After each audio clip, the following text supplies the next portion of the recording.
প্ৰাৰ্থনাত আচলতে বিমল শান্তি থাকে। মই যদি সেৱা নকৰোঁ, আপুনি যদি সেৱা নকৰক কিয়, নামঘৰ, মন্দিৰ, মছজিদ, গীৰ্জা আমি য'তেই সেৱা নকৰোঁ, ভগৱান কিন্তু একেজনেই। গতিকে সেয়াই সেই সেৱাৰে এটা কথা কওঁ মই। আজি মই এটা ভিডিঅ' দেখিলোঁ যে তুলসী গছজোপাক সেৱা ধূপ ধূনা জ্বলাই বাতিটো এনেকৈ দিছে আৰু পানী খাইছে আহি হালি। তেতিয়া মই একেবাৰে গণেশে গাখীৰ খোৱা সেই কথাটোলৈ মনত পৰি গ'ল নহয়। এটা সময়ত আমি তেতিয়া কলেজত পঢ়ি আছোঁ যে গণেশৰ মূৰ্তিবোৰে বোলে গাখীৰ খাইছে, এনেকৈ এটা অলৌকিক কথা ওলাইছিলে নহয় জানো।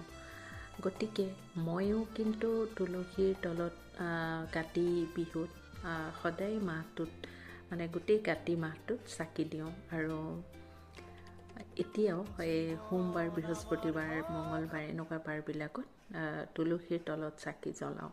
তুলসীৰ গছজোপাত সদায় পানী ঢালোঁ, কাৰণ শুকাই থাকে গছজোপাই। কিন্তু সেৱা কৰি মই কেতিয়াও বাতিটো এনেকৈ দি চোৱা নাই।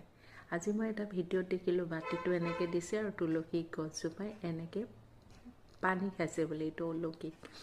গতিকে এনেকুৱা পাপে জৰ্জৰিত পৃথিৱীত গছে আহি এনেকৈ হাউলি পানী খাইছে, এইটো মানে মই সেইটোৰো কিবা বৈজ্ঞানিক হয়তো কাৰণ থাকিব পাৰে।